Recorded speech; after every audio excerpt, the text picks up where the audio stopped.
ஒரு plus two pass பண்றது எவ்வளவு பெரிய கொடுமை. அதன் பிறகு டிகிரி முடித்துவிட்டு காலேஜுக்கு செல்லக்கூடிய ஒரு மாணவன் தன்னுடைய தந்தையாரிடம் போய் சொல்லிவிட்டு வேறொரு நண்பருடைய வாகனத்தை எடுத்துக்கொண்டு விஜயை பார்க்க போய் மரண ஓலத்தில் நின்று கொண்டிருக்கிறான். இது தேவையா இளைஞர்களே? கடவுள் யார் பக்கம் இருக்கிறான்? கடவுள் இல்லை என்று சொன்னவன் பக்கம்தான் கடவுள் இருக்கிறான். ஏனால் கடவுள் இல்லை என்பது இரண்டு பேருக்கு தெரியும். பார்ப்பனர்களுக்கு தெரியும் கடவுள் இல்லை என்று, தந்தை பெரியாருடைய தொண்டர்களுக்கு தெரியும் கடவுள் இல்லை என்று. 22 ஜாதிகள் அந்த வீதியில் நடக்கக்கூடாது என்பதற்காக மிக செல்வ செழிப்போடு இருந்தவர், காங்கிரஸ் பேர் இயக்கத்தில் இருந்தவர், தலைவர் பொறுப்பை எல்லாம் தூக்கி எறிந்து விட்டு 4 மாதம் சிறை. ஒருத்த இறந்து போயிட்டானா அதை புதைக்கிறதா தர்கா. அந்த தர்கா மேலே நீ வேலைக்கு ஏத்துற, செத்து போன மேலேடா வேலைக்கு ஏத்துவ? 200 வருஷமா ஏத்தாத இப்பயே ஏத்துற நீ. அவன் நிழல் திருடன், நிதி திருடன். இந்த ரெண்டுக்கும் ஒவ்வாமையுள்ள ஒரு தலைவன். நிழல் திருடன், நிதி திருடன். அவன் பேசுவினால் கோயபல்சே செத்து விடுவாள். அந்த அளவிற்கு உண்மையை தவிர வேறு எதுவுமே பேச மாட்டான். கோயபல்ஸ் மறுபடியும் பிறந்து விட்டானோ என்று எண்ணக்கூடிய அளவிற்கு சீமானுடைய பேச்சு. அவர் சொல்லுகிறார் 117 தொகுதியில் 234 தொகுதியில் 117 பெண்கள், 117 ஆண்கள். சரி, 117 பெண்கள், 117 ஆண்கள். உன்னுடைய பொது வாழ்க்கையில் சரியாக இருக்கிறாயா? அந்த பொது வாழ்க்கையில் சரியாக இருந்தால் நீ பேசுவது உண்மை என்று மக்களுக்கு புரியும். இதுவரை நீ இயக்கம் நடத்தி ஒவ்வொரு கவுன்சிலர் கூட ஆகவில்லை. நீ எப்படி சட்டப்பேரவை உறுப்பினராக ஆக்கப் போகிறாய்? இவர் இப்படி. தோழர் விஜய் அவர்கள் நல்ல மனிதர், சிறந்த நடிகர்.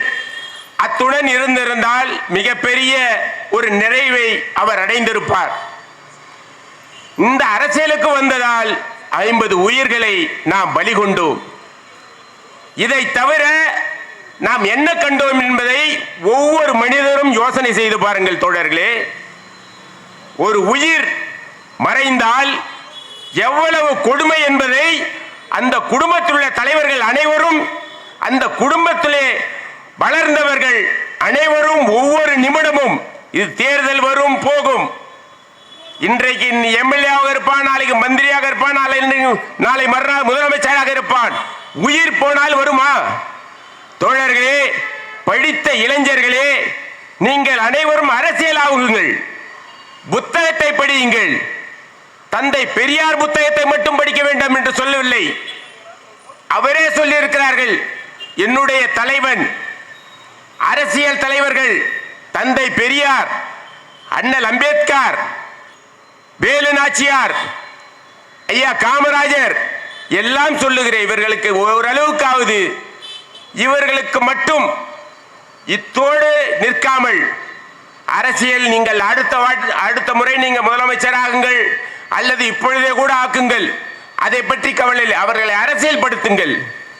நீயே சொல்லுகிறாய் என் வண்டி பின்னால் வராதே என்று. அதை மீறி அவன் விழுந்து சாகிறான் என்றால் அவர்கள் அனைவரும் மது போதையில் இருக்கிறார்களா?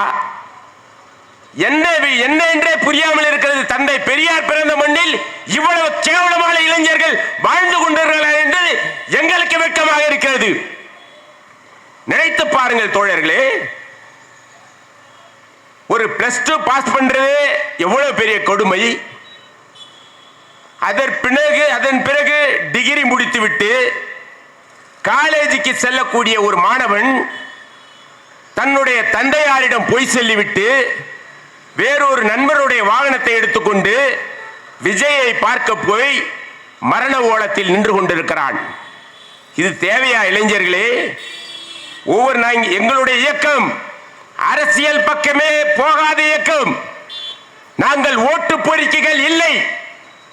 ஆனால் தந்தை பெரியார் அவர்கள் திராவிடர் கழகத்தை உருவாக்குகிற போது 1925ஆம் ஆண்டு சுயமரியாதை இயக்கம் தொடங்குகிற போது நான் அரசியல் பக்கம் போக மாட்டேன் என்று சொன்னதால் இன்னமும் தந்தை பெரியார் அவர்கள் தமிழ்நாட்டில் நிலைத்து நிற்கிறார்கள். தமிழ் தோழர்களே, நினைத்து பாருங்கள். தமிழகத்திலே தந்தை பெரியாருடைய புகைப்படம் இல்லாமல், தந்தை பெரியாருடைய உருவம் இல்லாமல், தந்தை பெரியாருடைய கருத்துக்கள் சொல்லாமல் தமிழ்நாட்டில் எவனும் அரசியல் செய்ய முடியாது. ஆனால் அப்படி அரசியல் செய்து வந்த எடப்பாடி பழனிசாமி வேலூரிலே மிகப்பெரிய என்டிஏ கூட்டணி மோடி வருகிறார், பெரியார் படம் அகற்றப்படுகிறது. தோழர்களே, அது எங்களுக்கு அசிங்கம் இல்லை, எங்களுக்கு அசிங்கம் என்றதே இல்லை. ஆனால் நீ அனைத்து இந்திய அண்ணா திராவிட முன்னேற்ற கழகத்தில் கொடி பறக்கிறதே, பேரறிஞர் அண்ணா கொடி, பேரறிஞர் அண்ணாவுடைய புகைப்படம் போட்ட கொடி இருக்கிறதே. பேரறிஞர் அண்ணா அவர்கள் 1967ஆம் ஆண்டு முதலமைச்சர். தோழர்களே, முதலமைச்சர் ஆகிவிட்டார். முதலமைச்சரானவுடன் எங்கு செல்ல வேண்டும்? இப்பொழுது இருக்கக்கூடியவர்கள் எங்கு செல்வார்கள்? எனக்கு ஆளுநர் மாளிகையில் வேலை இருக்கிறது, அனைத்து எம்எல்ஏக்களை காட்ட வேண்டும், முதலமைச்சர் பதவியை எனக்கு இப்பொழுது கொடுக்க போகிறார்கள் என்று தான் நினைப்பார்கள். ஆனால் 67ஆம் ஆண்டு முதலமைச்சர் பேரறிஞர் அண்ணா அவர்கள் முதலமைச்சரானவுடன் திருச்சிக்கு செல்லுகிறது. தோழர்களே, அவருடைய வாகனம் திருச்சிக்கு செல்லுகிறது. திருச்சிக்கு ஏன் செல்லுகிறது என்று சொன்னால், அறிவாசான் தந்தை பெரியார் அவர் அங்குதான் இருக்கிறார். தோழர்களே, நினைத்து பாருங்கள், தந்தை பெரியாரிடம் சென்று இந்த ஆட்சி உங்களுக்கு சமர்ப்பணம் என்று சொல்லுகிறார். ஆனால் 67ஆம் ஆண்டு பேரறிஞர் அண்ணா அவர்கள் தோற்கடிக்கப்பட வேண்டும் என்று பிரச்சாரம் செய்தவர் தந்தை பெரியார். ஆனால் பேரறிஞர் அண்ணா அவர்கள் வெற்றி பெற்றவுடன் முதலில் சென்றதும் தந்தை பெரியாரிடம்தான். நிருபர்கள் கேட்கிறார்கள், தோழர்களே, பேரறிஞர் அண்ணா அவர்களே, உங்களுக்கு தலைவர் யார்? நான் பொதுச் செயலாளர், திராவிட முன்னேற்ற கழகத்துடைய பொதுச் செயலாளர் நான் தான். தந்தை பெரியார் அவர்களுக்கு இந்த இருப்பிடம் அவருக்கு தனியாக இருக்கும் என்று சொன்ன ஒரே மாமனிதன் பேரறிஞர் அண்ணா, பேரறிஞர் அண்ணா, பேரறிஞர் அண்ணா. அனைத்து இந்திய அண்ணா திராவிட கழக முன்னேற்ற கழகத்தில் பொதுச் செயலாளர் தான் இருப்பார்கள், தலைவர் எங்கு இருக்கிறார்கள் என்று தெரியாது. ஆனால் திராவிட முன்னேற்ற கழகத்தை தலைவர் வந்து விட்டார்கள், திராவிடர் கழகத்திலும் தலைவர் வந்து விட்டார்கள், திராவிட விடுதலை கழகத்திலும் தலைவர் வந்து விட்டார்கள், தந்தை பெரியார் திராவிட கழகத்திலும் தலைவர் வந்து விட்டார்கள். தந்தை பெரியார் எங்கு இருக்கிறார் என்று தெரியவில்லை. பேரறிஞர் அண்ணாவுடைய கருத்தை நம்மால் பதிவு செய்ய முடியவில்லை. தொடர்களே, அரசியல் இயக்கத்தில் இருந்தவர் பேரறிஞர் அண்ணா. தந்தை பெரியார் அவர்களுக்கு இந்த இருப்பிடம் தவிர வேறு எதையும் நான் கொடுக்க மாட்டேன், தந்தை பெரியாருடைய செயலை மட்டுமே நான் செய்வேன் என்று பேரறிஞர் அண்ணா அவர்கள் முதல் கையெழுத்திடுகிறார். தோழர்களே, சுயமரியாதை இயக்கம், திருமணங்கள் செல்லுபடியாகும். அதற்கு முன்னால் திருமணம் செய்திருந்தால், பார்ப்பனரை வைத்து திருமணம் செய்திருந்தால் மட்டுமே செல்லுபடியாகும். அதன் பிறகு வேறு யார் தலைமையில் திருமணம் நடந்திருந்தாலும் அது செல்லுபடியாகாது, அந்த திருமணமே மோசடி. ஆனால் பேரறிஞர் அண்ணா அவர்கள் 1967ஆம் ஆண்டு சுயமரியாதை திருமணம் செல்லும் என்று முதல் கையெழுத்து போட்டார். அதேபோல் அதற்கு முன்னால் 67க்கு முன்னால் சென்னை மாகாணம் என்று இருந்தது, தமிழ்நாடு என்று பெயர் மாற்றினார். அதேபோல் இருமொழி கொள்கை மும்மொழியாக இருந்தது, தமிழ், ஆங்கிலம், இந்தி என்று இருந்தது, அதை இருமொழியாக்கினார். இந்த மூன்றுக்கும் எந்த நேரத்தில், எந்த காலகட்டத்தில், எந்த சமயத்தில் ஆபத்து வந்தாலும் அண்ணாதுரை அவர்கள் இருப்பார் இருப்பார் இருப்பார் என்று சொல்லக்கூடிய அளவிற்கு இந்த இயக்கம் மிகப்பெரிய ஒரு வலிமையை பெற்றிருக்கு. தோழர்களே, திராவிட முன்னேற்ற கழகத்தை ஏன் ஆதரிக்கிறோம் என்று சொன்னால், எங்களுடைய கருத்துக்களை முழுமையாக ஆதரிக்கின்றன, பெரியாருடைய கருத்துக்கள் முழுமையாக ஆதரிக்கின்றன. ஆனால் அந்த இயக்கத்திலும் ஜாதி பற்று பயங்கரமாக இருக்கிறது, ஜாதி வெறியன்கள் இருக்கிறார்கள். இப்பொழுது சொல்லுகிறேன் தோழர்களே, இது அரசியல் இயக்கம், இது அரசியல் நியாயப்படுத்தக்கூடிய தேர்தல் காலகட்டம்.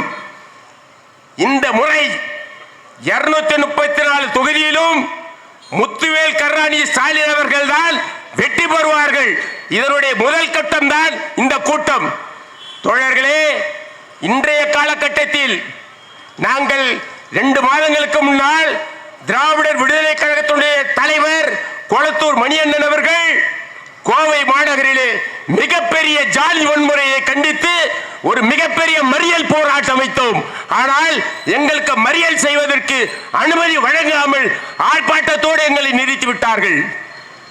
ஆனால் அடுத்த முறை நாங்கள் உங்களுக்கு ஓட்டு சேகரிக்கிறோம் என்று சொன்னால், எங்கள் உரிமையை பறிக்காமல் இருக்க வேண்டும் என்று சொன்னால், அடுத்த முறை ஆட்சிக்கு வந்தால் இந்த ஜாதி வன்முறையாளர்களை அனைவரையும் வன்கொடுமை சட்டத்தில் நீங்கள் நிரூபிப்பீர்களால் வன்கொடுமை சட்டத்தில் அவர்களை கைது செய்ய வேண்டும். அவன் திராவிட முன்னேற்ற கழகத்துடைய பொறுப்பாளராக இருந்தாலும் சரி, அவன் மந்திரியாக இருந்தாலும் சரி, அல்லது கீழ்மட்ட உறுப்பினராக இருந்தாலும் சரி, ஜாதி வன்முறை அவன் ஏவுகிறான் என்றால் அவனை இயக்கத்தில் இருந்து அகற்ற வேண்டும். இதுதான் எங்கள் கோரிக்கை. அதற்காக தான் நாங்கள் உங்களிடம் கூட்டத்தை பேசி உங்களுக்கு வாக்கு செய்கிறோம். தவிர இந்த இயக்கத்தில் நாங்கள் யாரும் இப்பொழுது சென்னை மாவட்ட செயலாளர் மோபதி அவர்கள் அடுத்த முறை சட்டப்பேரவை உறுப்பினர் கேட்க போகிறாரா?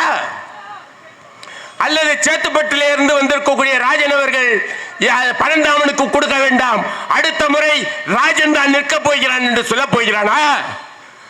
ஒன்றுமே இல்லை தோழர்களே. தந்தை பெரியார் அவர்கள் 95 வயது வரை இந்த இயக்கத்தை கட்டி காப்பாற்றி மிகப்பெரிய ஆளுமையாக வளர்த்திருக்கின்றார். தோழர்களே, இந்த ஒரே ஒரு கருத்தை மட்டும் சொல்லி தந்தை பெரியார் அவர்கள் சொல்லுகிறார், பெரியார் மீது மட்டும் ஏன் தொடர்ந்து அவதூறுகள் வந்து கொண்டே இருக்கின்றன? நினைத்து பாருங்கள் தோழர்களே. இன்றைய தினம் மருத்துவமனையிலே கை கால் வழங்காமல் இருக்கிறானே எச் ராஜா, நாகாலாந்திலே கார்ல் மார்க்சுடைய சிலை உடைக்கப்பட்டவுடன் தமிழகத்தில் இருக்கக்கூடிய சிலைகள் எல்லாம் உடைக்கப்பட வேண்டும் என்று சொன்னவுடன் இப்பொழுது எங்கே இருக்கிறான்? கடவுள் யார் பக்கம் இருக்கிறான்? கடவுள் இல்லை என்று சொன்னவன் பக்கம்தான் கடவுள் இருக்கிறான். ஏனால் கடவுள் இல்லை என்பது 2 பேருக்கு தெரியும். பார்ப்பனர்களுக்கு தெரியும் கடவுள் இல்லை என்று, தந்தை பெரியாருடைய தொண்டர்களுக்கு தெரியும் கடவுள் இல்லை என்று.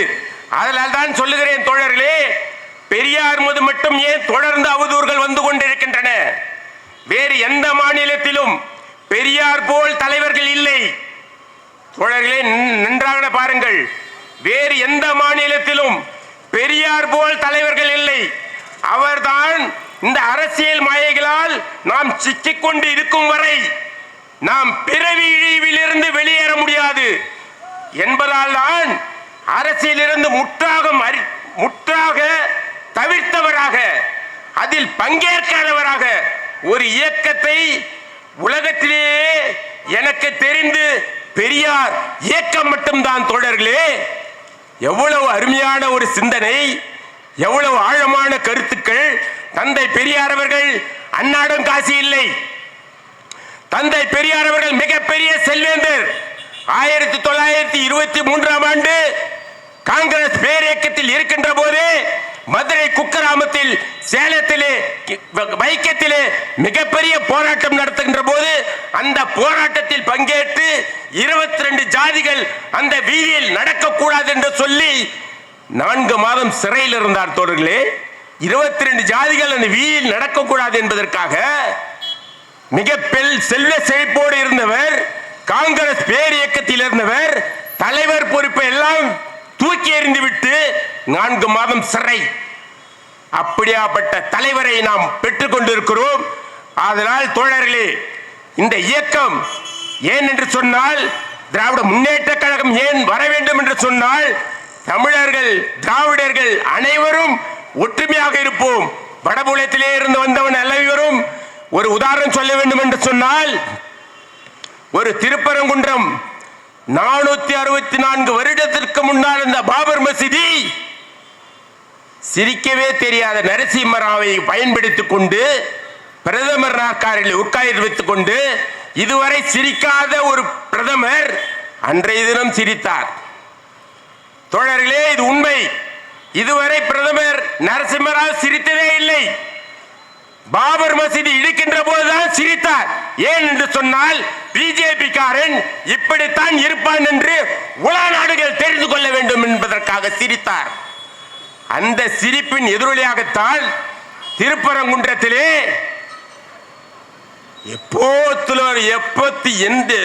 பல ஆண்டு காலமாக அழகாக இஸ்லாமியர்களும் கிறிஸ்தவர்களும் இந்துக்களும் அழகாக திருப்பரங்குன்றத்திற்கு ஆடு வெட்டி அனைவரும் உணவருந்தி செல்லுகின்ற போது அங்கு சிக்கந்தர் மலை இருக்கிறது. தர்கா என்னையா? அது ஒருத்த இறந்து போயிட்டானா அதை புதைக்கிறதா தர்கா. அந்த தர்கா மேலே நீ விலைக்கு ஏத்துற, செத்து போன மேலேடா விலைக்கு ஏத்துவ? 200 வருஷமா ஏத்தாத இப்பயே ஏத்துற நீ. ஆனா முதலமைச்சர் பாரு, எவ்வளவு அருமையான ஒரு கூர்மையான சிந்தனை பாரு. பெரியாருடைய மாணவன் என்பதை அழுத்த நிறுத்தமாக சொன்ன காரணத்தால் ஜி.ஆர். சாமிநாதனுடைய சட்டம் சேற்றினால் ஜி.ஆர். சாமிநாதனே போகிறார். எங்கு? திருப்பரங்குன்றம் செல்லுகிறார். திருப்பரங்குன்றம் சென்றவுடன் அங்கு அந்த இடத்தில் விளக்கேற்றலாம் என்று சொன்னால் மறுபடியும் அதற்குள் எச் ராஜா போன்றவர்கள் அனைவரையும் ராம்குமார் ரவி என்று RSS உடைய பிரஜைகளாம் அழைத்துக் கொண்டு பாரத் மாதா கி ஜெய் என்று சொன்னவுடன் இங்கே ஜி.ஆர். சுவாமிநாதன் சொல்லிவிட்டார், நீங்கள் போய் விளக்கேற்றுங்கள் என்று. தமிழக முதலமைச்சர் சாதாரண ஆள் இல்லை தோழர்களே. பெரியார் முதலமைச்சர்கள் நிறைய பேச மாட்டார்கள், பேசுகின்ற நேரத்தில் தான் பேசுவார். அப்படி பேசும்போதுதான் திருப்பரங்குன்றத்திலே 144 தடையை மீறுகிற அனைவரும் கைது செய்யுங்கள் என்றவுடன் திருப்பரங்குன்றம் அமைதியாக்கிச்சு. தோழர்களே, அமைதிக்கு பெயர் போன ஊர் தமிழ்நாடு, அமைதிக்கு பெயர் போன ஊர் தமிழ்நாடு, அமைதிக்கு பெயர் போன ஊர் தமிழ்நாடு.